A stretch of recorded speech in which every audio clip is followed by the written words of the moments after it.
नमस्कार, BTV news में स्वागत है आपका। इस बुलेटिन के साथ मैं हूं कृष्ण कुमार और आइए इस बुलेटिन की शुरुआत करें। उससे पहले नजर डालते हैं हेडलाइंस पर।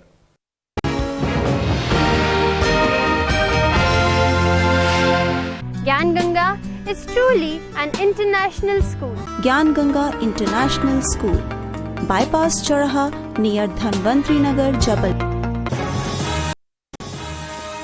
हाईकोर्ट को मिले 6 नए न्यायाधीश। साउथ ब्लॉक सभागार में हाईकोर्ट के मुख्य न्यायाधीश आरवी मलिमत ने दिलाई नवनियुक्त जजों को शपथ। संजय गांधी वार्ड की पानी की टंकी को चालू कराने कांग्रेस ने किया नगर निगम का घेराव, देर तक मचा रहा हंगामा। इंद्राणा के जंगल में मृत पाया गया नर तेंदुआ, करंट लगने से मौत होने की आशंका। वन विभाग ने कराया तेंदुए की शव का पोस्टमार्टम।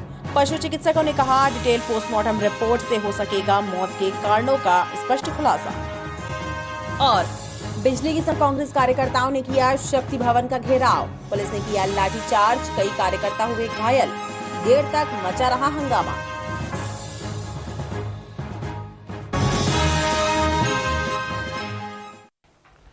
भाजपा कार्यकर्ताओं द्वारा रांची में स्वरोजगार मेले का आयोजन किया गया, जिसमें प्रधानमंत्री स्वनिधि योजना के 50 से ज्यादा हितग्राहियों को चेक वितरित किए गए। आयोजन में क्षेत्रीय विधायक अशोक रोहाणी विशेष रूप से शामिल रहे। भाजपा कार्यकर्ताओं द्वारा शहर के अलग अलग क्षेत्रों में रोजगार मेले आयोजित किए जा रहे हैं। इसी कड़ी में रांझी बड़ा पत्थर स्थित सामुदायिक भवन में स्वरोजगार मेले का आयोजन किया गया, जिसमें क्षेत्रीय विधायक अशोक रोहाणी विशेष रूप से शामिल रहे। उनके द्वारा प्रधानमंत्री स्वनिधि योजना के लोन के चेकों का वितरण किया गया। आयोजन के जरिए 50 से ज्यादा पथ विक्रेता लाभान्वित हुए।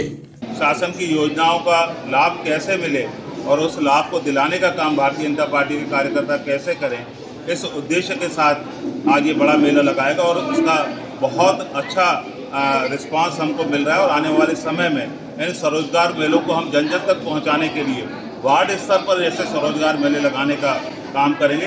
भाजपा कार्यकर्ताओं ने बताया कि कोविड काल में प्रभावित हुए छोटे व्यापारियों एवं पथ विक्रेताओं की मदद की जा रही है, ताकि उनका रोजगार पूर्व की भांति चल सके और नए लोग भी अपना रोजगार स्थापित कर सकें। संत रविदास महाराज के 645वें प्रकाश उत्सव पर्व के अवसर पर भानतलैया क्षेत्र में स्थित संत रविदास आश्रम में श्री गुरु रविदास बहुउद्देशीय समिति के द्वारा सामाजिक कार्यक्रम का आयोजन किया गया। इस कार्यक्रम के माध्यम से संत गुरु रविदास जी के संदेशों और विचारों को गुरुवाणी के माध्यम से जन जन तक पहुंचाने का प्रयास किया गया। समता मूलक समाज की स्थापना का संदेश देने वाले संत गुरु रविदास जी का 645वां प्रकाश पर्व मनाते हुए श्री गुरु रविदास बहुउद्देशीय समिति के द्वारा भानतलैया स्थित श्री रविदास आश्रम में गुरुवाणी अमृतवाणी कार्यक्रम का आयोजन किया गया। इस कार्यक्रम के माध्यम से रामदयाल शास्त्री के द्वारा गुरुवाणी और अमृतवाणी के जरिए संत रविदास जी के संदेशों और विचारों को जन जन तक पहुंचाने का कार्य किया गया। कार्यक्रम में संत रविदास आश्रम के अध्यक्ष बालकिशन चौधरी और समाज के लोग बड़ी संख्या में शामिल हुए। आज यहाँ मंदिर में गुरु जी की गुरुवाणी की वर्षा हो रही है, जो हमारे रामदयाल शास्त्री द्वारा, जो हमारे अखिल भारतीय रुद्रदेशीय धम्म संगठन के प्रदेश के प्रचारक हैं, उनके द्वारा आज यहाँ पर कार्यक्रम रखा गया है। संत रविदास जी के प्रकाश उत्सव पर्व के उपलक्ष्य में आयोजित इस कार्यक्रम में बड़ी संख्या में समाज के लोग शामिल हुए और गुरुवाणी और अमृतवाणी का लाभ लिया। तमिलनाडु में मिशनरी स्कूल के छात्रावास में रह रही 17 वर्षीय छात्रा के द्वारा धर्मांतरण के दबाव में आत्महत्या कर लेने के मामले को लेकर एबीवीपी के छात्रों और कार्यकर्ताओं ने पूरे देश में विरोध प्रदर्शन किया।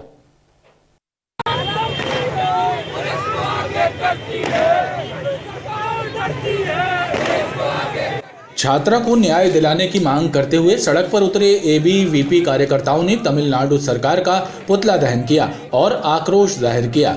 जबलपुर में भी एबीवीपी के छात्रों ने सिविक सेंटर वंदे मातरम चौक पर प्रदर्शन किया और तमिलनाडु सरकार का पुतला जलाकर रोष जाहिर किया।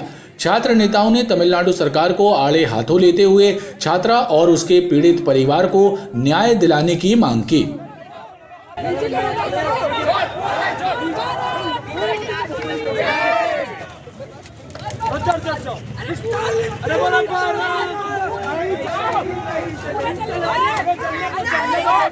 तमिलनाडु में एक लावण्या नाम की 12वीं क्लास की छात्रा जो कि 17 वर्षीय थी, उसे मिशनरी स्कूल के द्वारा धर्मांतरण के लिए प्रताड़ित किया गया और उसने धर्मांतरण जब नहीं किया तो उसे बाथरूम साफ कराए गए, उसे और प्रताड़ित किया गया तो उसने जाकर के सुसाइड अटेम्प्ट कर लिया। जब यह बात पूरे समाज को, एबीवीपी के कार्यकर्ताओं को पता चली तो लावण्या को इंसाफ दिलाने के लिए सभी आगे आए और हम लोगों ने अपने अपने स्तर पे आंदोलन भी किए। दोषी महिला को जब गिरफ्तार किया गया था तो वहाँ के कैबिनेट मंत्री द्वारा उसकी शुभकामनाएं दी गई थी। आज उसके विरोध में पूरे देश भर में विद्यार्थी परिषद आंदोलन।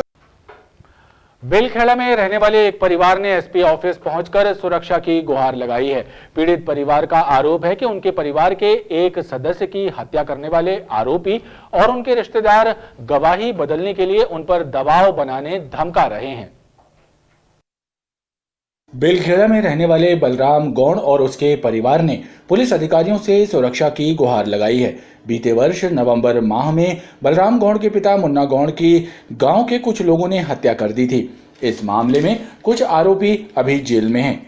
पीड़ित परिवार का कहना है कि इस मामले में एक महिला को उच्च न्यायालय ने जमानत का लाभ देकर रिहा किया है, लेकिन रिहा होने वाली आरोपी महिला सरोजबाई और उसके रिश्तेदार पीड़ित परिवार को गवाही बदलने के लिए धमका रहे हैं। ऐसे में परिवार के लोग दहशत में हैं।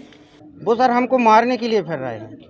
अब हमारे भैया हैं सर, वो बोल बता कि कुछ जानते नहीं, पढ़े लिखे तो है नहीं वो।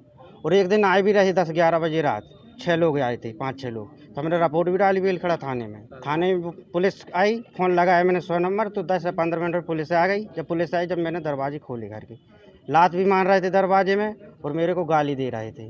उनका ये कहना है कि इनके पति की जब हत्या हो गई थी उसके बाद से कुछ आरोपी जो बाहर आ गए हैं, उनके रिश्तेदार इनको किसी मामले को लेकर परेशान करते हैं और धमकाते हैं, जिसके लिए संबंधित थाना प्रभारी को और एसडीओपी सर को बोल दिया है कि इस चीज़ को, घटना को वेरीफाई करवाएं और अगर ऐसा पाया जाता है कि उनके कोई रिश्तेदार या कोई व्यक्ति आके उनको परेशान कर रहे हैं तो उनके ऊपर जो भी वैधानिक कार्रवाई हो की जाएगी। पुलिस अधिकारियों ने पीड़ित परिवार की शिकायत को सुनने के बाद थाना प्रभारी बेलखेड़ा और एसडीओपी को शिकायत की जांच कर उचित कार्रवाई करने का निर्देश दिया है। ग्वारीघाट रोड स्थित साउथ एवेन्यू मॉल में संचालित केएफसी रेस्टोरेंट के संचालकों के विरुद्ध ग्वारीघाट थाने में एफआईआर दर्ज की गई है।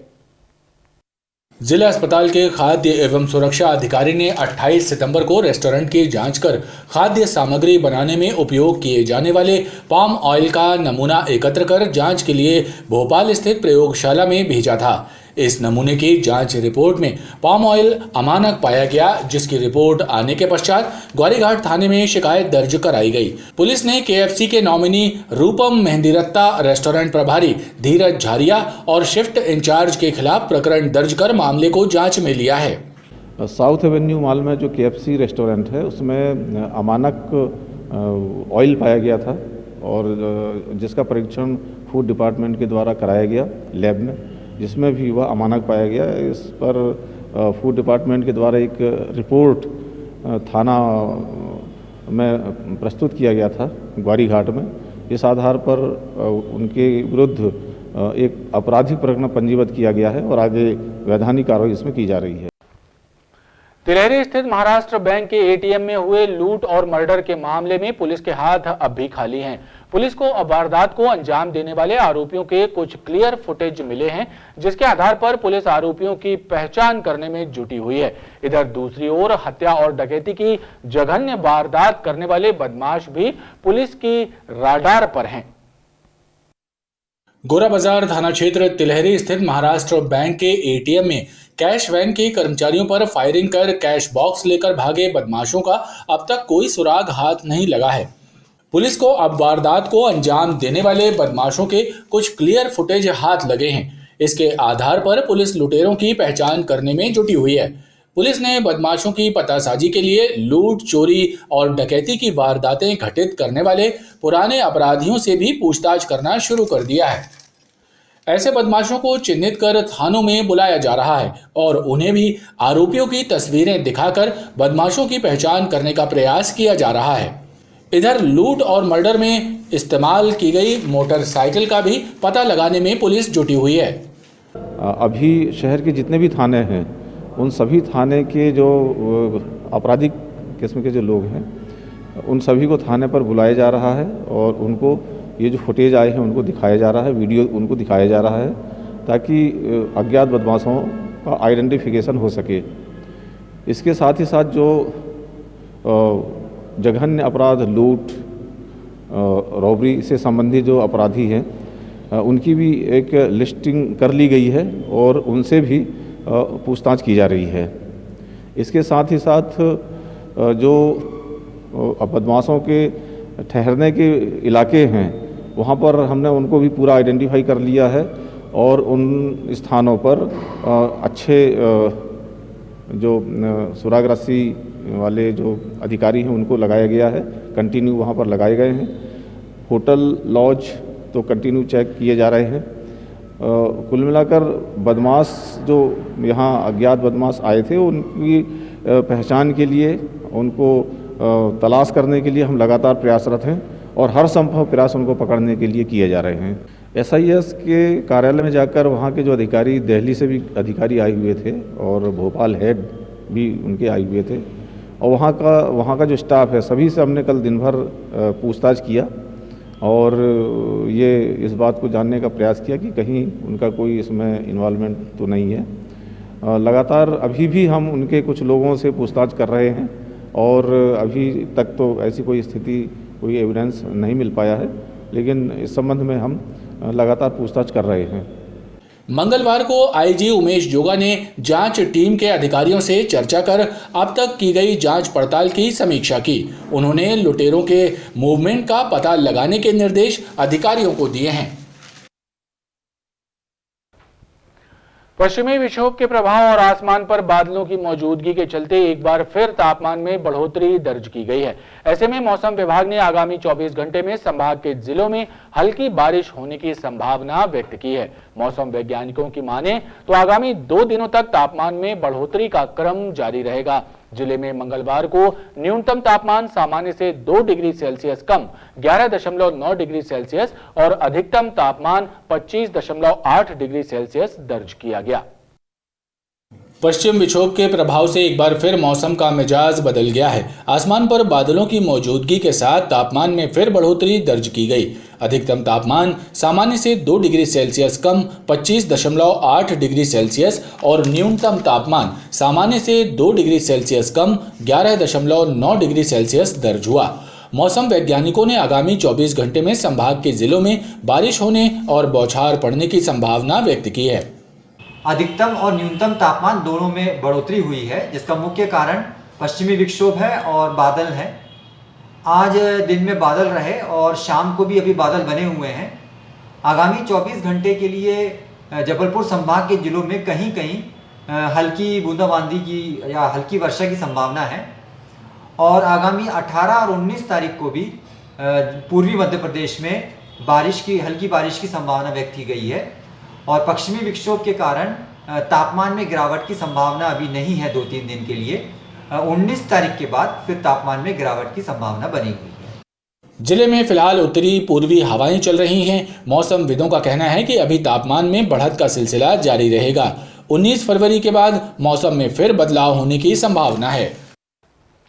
खबरों का क्रम लगातार जारी है। आप देखते रहिए BTV न्यूज।